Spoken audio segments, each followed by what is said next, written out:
6 months later, is the Bambu Lab's A1 Mini still perfect, or is it falling apart?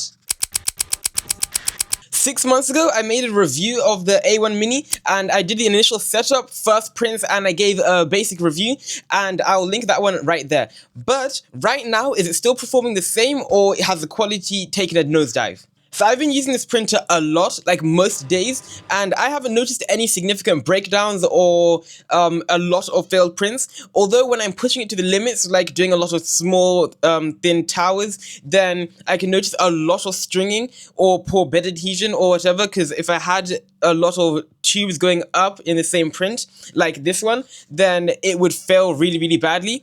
And sometimes when it was doing that, it completely came off the bed. So that was like a failed print, and I had left it overnight and it wasted like 200 grams of filament. But that's like the strange instance when I'm pushing it to its limits. For the most part, when it comes to bed adhesion and ease of print, it's a lot about fine-tuning the settings on the slicer, which thankfully is very easy to use, and it has a lot of pre-models on there. But when you're making your own models, it's a lot of speed settings, bed adhesion, brims, layer heights, and stuff like that. And once you get the hang of it, it is actually really easy to use, and it can make your prints very good. There's one thing that I noticed though, and this is quite major, but if the print fails, there's no like auto detection to stop the print or to even notify you that there's anything wrong. But if filaments run out or there's a problem with like the actual printer, it will stop and it'll send a notification to your phone and tell you that there's an issue, or if you run out of filament or the print's been paused, which is actually really useful because you can monitor the print remotely from the app on your phone, and that is a really good feature.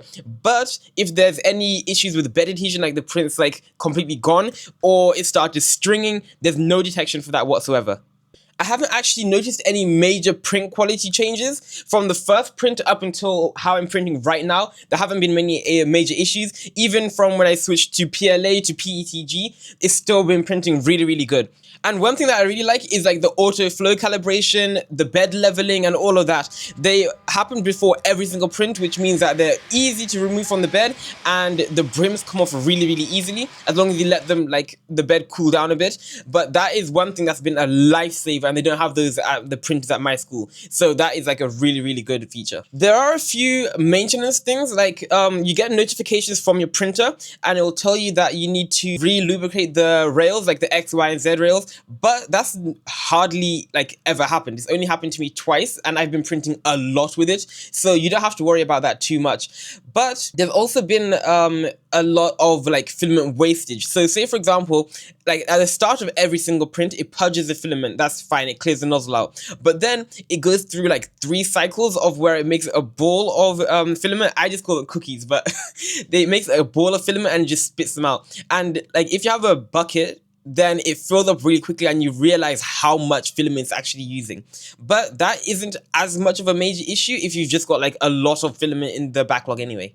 Another thing that's really good though is that the speed settings are really, really good. I usually print on the 100%, so the normal speed, but sometimes when I don't need like the best quality from a print, I'll just put it up to 124% or 166%, which isn't very frequently, but I haven't noticed any significant quality changes. Especially if it's like a rough print or a prototype and I just want it done quickly, then it's not an issue because I can still test fit the piece and see if it all works, and the print quality is completely fine after that. But if it's for more complex ones, if you're printing towers or if you need the detail, it's better to print at normal speed and make sure that the quality is high, because if you're printing at 166%, it's not going to be the best quality that you need. And I wouldn't trust printing at any high speed settings for PETG, and I actually slow it down on the slicer because I prefer the smoother flow rate and it gives it like a lot better finishes. But that's another thing. If you want to like really, really fine tune your settings, you can go onto the Bambu Lab slicer. It's called Bambu Studio, and there are a lot of speed settings. They actually like give you a bunch of different presets, which you can change for the PLA, PETG, ABS, or basically any filaments that you're using, and it will give you like the best results.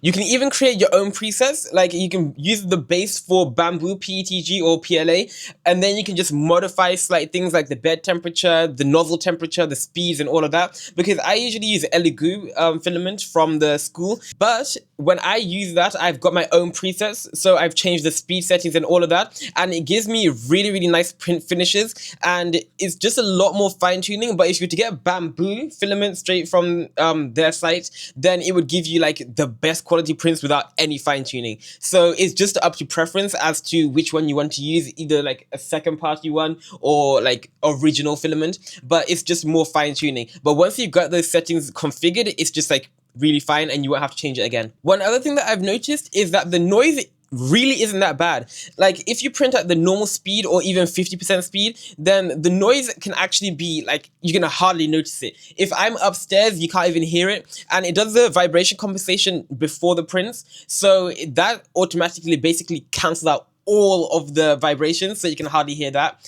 And unless the fans are going crazy, and if I'm even like next to the printer, it's not even that bad. So that's one thing that I really appreciate about the printer, because it actually factors that in. It's got the vibration compensation and the noise is like lowered. The printer that I have isn't actually AMS, but I can imagine that when you use AMS, it's going to waste even more filament, because if you're switching between like black, white or other colors, then it's going to have to purge the filament over and over again, and that's going to really waste a lot. But I also do want to get an AMS printer, because if I'm doing multiple colors on one print, then it is really nice to have those details and for you not to have to switch the colors. So I usually stick to doing one main color print, or when I'm printing, I would do one component, and then after that's done, I'll switch the filament and then do another one. But the price of the base A1 Mini is actually really good. You can get it for like £170 on the website, or you can get the AMS one for I think it's £250 right now. So they're really not that bad. Another thing that I wish this printer would have is like a chamber so that you can print with your AMS. But that's kind of pushing it, because it's only £170 for this printer and it's already printing like really high quality stuff. So if you really wanted that more detail for AMS or anything like that, and you needed the enclosure, then you could spend the extra and get like one of those higher end printers. But for what it's worth, this print is actually really good. So, would I recommend this printer for anyone getting into 3D printing? I would 100% say yes. The software is really easy to use, the printer is actually great and it needs very little maintenance, the quality of the prints are really good, and it has a bunch of support on the apps and the websites because they have pre-installed models and everything like that, and it's really easy to configure your settings the exact way you want them. So, I would completely recommend that printer. If you want to see a lot of the prints that I've actually made, then I will check out that playlist that I have right there. I've done a bunch of different printing challenges and all sorts of different projects I've been working on, so check out that playlist over there.